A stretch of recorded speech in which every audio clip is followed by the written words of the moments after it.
গেল 13 জুন ইরানের পারমাণবিক স্থাপনা লক্ষ্য করে হামলা শুরু করে ইসরায়েল। বিশেষ এই অভিযানের নাম দেওয়া হয় অপারেশন রাইজিং লায়ন, যেখানে একের পর এক যুদ্ধবিমান দিয়ে ইরানের আকাশসীমা লঙ্ঘন না করেই ফেলা হয় উপর্যুপরি বোমা ও মিসাইল। এবার সেই অভিযান নিয়ে মিলল চাঞ্চল্যকর তথ্য।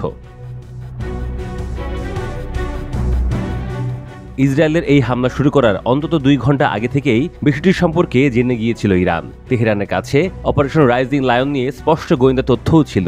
তবে কি ইসরায়েলে গোপন স্লিপার সেলে রয়েছে ইরানের? এমনই এক দাবি করেছে মধ্যপ্রাচ্য বিশ্ব টেলিগ্রাম ভিত্তিক এক সংবাদ মাধ্যম মিডল ইস্ট স্পেকটেটর। মাধ্যমটির দাবি, ইসরায়েলের সম্ভাব্য হামলার মূল্যায়নও করে রেখেছিল ইরানের হাই কমান্ড, যেখানে ধারণা করা হচ্ছিল তেহরানের পারমাণবিক স্থাপনাগুলো লক্ষ্য করে হামলা চালাতে পারে আইডিএফ। তবে সামরিক কিংবা বেসামরিক স্থাপনায় হামলার পরিধি অত বেশি হবে না বলেও অনুমান করে উচ্চপদস্থ ইরানি কর্মকর্তারা। পরবর্তীতে তাদের এই অনুমান বাস্তবে রূপ নেয়। অবশ্য আইডিএফ এর সম্ভাব্য হামলা ঠেকাতে গেল কয়েক মাস ধরেই প্রস্তুতি রাখছিল আইআরজিসি। গুরুত্বপূর্ণ পারমাণবিক স্থাপনাগুলোর খুব কাছে নতুন করে আকাশ প্রতিরক্ষা ব্যবস্থাও বসায় খামেনি প্রশাসন। একাধিকবার পরিচালনা করা হয় মহড়া।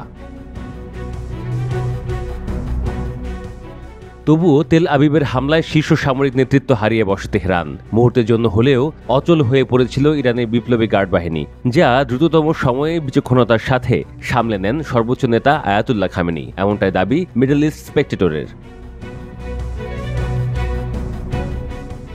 দাবি করা হচ্ছে শীর্ষ সামরিক নেতৃত্বের মৃত্যুর 24 ঘন্টার মধ্যেই নির্বাহী আদেশ বলে নতুন জেনারেলদের নিয়োগ দিয়ে গুরুত্বপূর্ণ ভূমিকা রেখেছেন আয়াতুল্লাহ খামেনি। আর তার এই সিদ্ধান্তই যুদ্ধের মোড় ঘুরিয়ে দিয়েছে বলে দাবি করছে বিভিন্ন মাধ্যম। কোনো ধরনের অচলাবস্থা দীর্ঘস্থায়ী না হওয়ায় দ্রুত এবং স্বল্পতম সময়ের ব্যবধানে ইসরায়েলের হামলার সমুচিত জবাব দিতে সক্ষম হয় ইরান এবং পরবর্তী 12 দিন অর্থাৎ যুদ্ধবিরতির আগ মুহূর্ত পর্যন্ত লড়াই অব্যাহত রাখতে পারে তেহরান।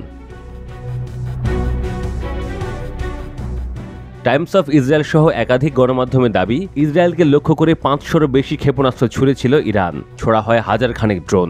এসব হামলায় কম করে হলেও ইসরায়েলের 28 নাগরিকের মৃত্যু হয়। অন্যদিকে আহতের খাতায় নাম লেখান কয়েক হাজার মানুষ। শুধু তাই নয়, ইরানের হামলার জেরে বাড়িঘর হারান হাজার হাজার ইসরায়েলি। বাস্তুচ্যুত হয়ে আশ্রয় নেন হোটেল, রেস্টুরেন্ট সহ বিভিন্ন আশ্রয় কেন্দ্রগুলোতে। কিন্তু ইসরায়েলে ইরানের গুপ্তচর থাকার ঘটনাটি একেবারে নতুন নয়। কদিন আগেই ইরানের হয়ে গুপ্তচর বৃত্তির অভিযোগে আটক করা হয় 3 ইসরায়েলিকে, যাদের জনবহুল এলাকাগুলোয় নাশকতার পরিকল্পনা ছিল। এছাড়াও একই অভিযোগে সময় সময় আটক হয়েছেন আরও অনেক ইসরায়েলি।